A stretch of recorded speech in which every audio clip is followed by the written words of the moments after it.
"Thank you, thank you, thank you!" I cried out repeatedly as I wrapped my arms around my roommate in a hug. "You got the job?" Stuart asked me, and I nodded vigorously. He cheered and took my hands as we jumped up and down together. "You got the job! Congratulations!" "All thanks to you, Stuart," I exclaimed, letting him go to catch my breath. "You're the one who got me that interview."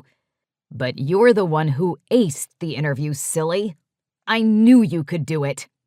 "That makes one of us," I sighed. We made our way to the living room of the second-floor apartment I shared with Stuart. I plopped on the stylish couch beside him. "Now don't start letting your parents get back into your head," Stuart chastised with a wave of his finger. "You're right. But when you're told your whole life that your only possible future will be standing in a kitchen barefoot and pregnant, you start to doubt your abilities," I said.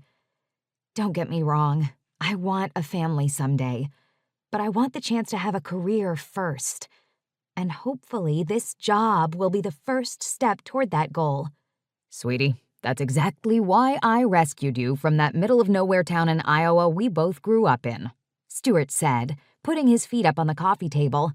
He always wore the latest fashions, and today he was decked out in a striped button-down shirt with turquoise pants. Only Stuart could pull off pants like that. "You thought you had it rough being told you had to get a husband? Imagine how I felt being told I had to get a wife. I knew my parents would never accept having a gay son, which is exactly when I moved to Los Angeles and never looked back." "Well, that's not entirely true," I pointed out. "You looked back enough to keep inviting me to move out here with you." "True," Stuart said, with a feisty tilt of his head, his cropped blonde hair staying perfectly in place.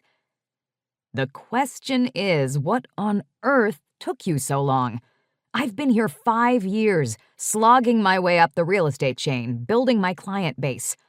I started off as a nobody, and now I've just sold my biggest property ever, a beach house to a millionaire mogul of cybersecurity.